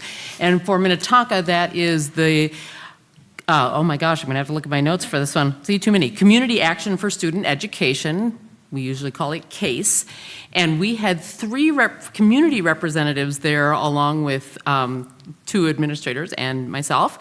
And the focus of that session was on effective legislative advocacy. One of the guest speakers was House District 45A Rep. Andrew Myers, so one of our own representatives. Just some great stuff coming out of there, but to share that resources that people who want to do advocacy would be find useful. But I want to use this opportunity to say that we are ramping up for the 2026 legislative session, which starts on February 17th, I believe. And so the CASE committee will be, we as a district will be preparing our legislative platform. And we'll be wanting to ramp up the CASE committee, and we invite members of the community to visit our district website and look at the CASE committee description there and sign up to become part of the CASE committee. We've got an exciting year ahead of us. Thank you, Sally. Yes, go ahead, Kimberly. From Minnetonka Community Education, today is actually National Community Education Day. There's a proclamation signed by Governor Walz, so I wanted to make sure to get that announced. For the community, Fall Family Fling is this Saturday. Let me put my glasses on. from 9 to 10:30. So there's an open gym for families, glitter tattoos, which sounds exciting, snacks, and more. So it's a good way for the community to get out there and see what the amazing Minnetonka preschool community education has to offer. And that is at 4584 Vine Hill Road. So that's a good thing to check out. And just another update from the Explorers Task Force that has been going on. They have shrunk the Explorers wait list from over 300 to 114 currently, which has been an amazing team effort from the Explorers effort. So I wanted to make sure to let everybody know that. And that's my update. Thank you. Any other board reports? Superintendent's report. I have a couple updates. First of all, as we have our student school board reps here tonight, I'm proud to share that Minnetonka was selected by the National School Boards Association to do a presentation about our innovative approach to use students to define how they could be involved in the school board. And this board has done a variety of very interesting things, adopting a grade levels board members to visit with them, student forum at the high school, and letting students create a model to have student representation on the school board. We will be presenting in San Antonio in April and bringing a student from the winning team of that panel with us to tell that story. Along those lines, our current public policy process, directly related to what Board Member Brown said, at the next board meeting, students will be sharing the winning team, if there was a winning team, they're all amazing, their ways to find additional funding for public education in Minnesota, specifically to equalize how local voter-approved levies can support school districts more equitably and help districts like Minnetonka and districts across the state. So you're going to want to tune into that on the 20th coming up. I'll just throw out a couple other reminders for the community. We're in theater season right now. Oliver's at the high school. There's a middle school musical going on this weekend also. We are entering concert season, see our amazing students across the district. We're also at the end of fall sports season. Pay attention to the media. We might have back-to-back state champions in girls swimming after this weekend. And I just heard we're up 28-14 over Edina in the state semis for football. So what a wonderful week in Minnetonka. Thank you. Thank you. Announcements. I have one. Sally. So just a reminder to the community that next Friday, November 21st, is not only the state finals, which we hope that the football team will get to go to, but also the district-wide community resource night from 6 to 8 p.m. at MME. It's a wonderful event full of activities, but also very helpful resources to members of our community that are very far-ranging. So. Thank you. That's a great reminder. Anyone else? Yes. As our esteemed chair is going to be retiring at the end of this year, I think I'm probably going to end up taking over the theater announcements. So I just want to remind people that MME is having their 6th grade musical this weekend. It's Madagascar. And MMW is having their musical next weekend, which is Seussical the Musical. Thanks for stepping up. All right. I'd entertain a motion to adjourn. So moved. Chris, may I have a second? Second. Mike, all those in favor, please say aye. Aye. Any opposed? We're adjourned.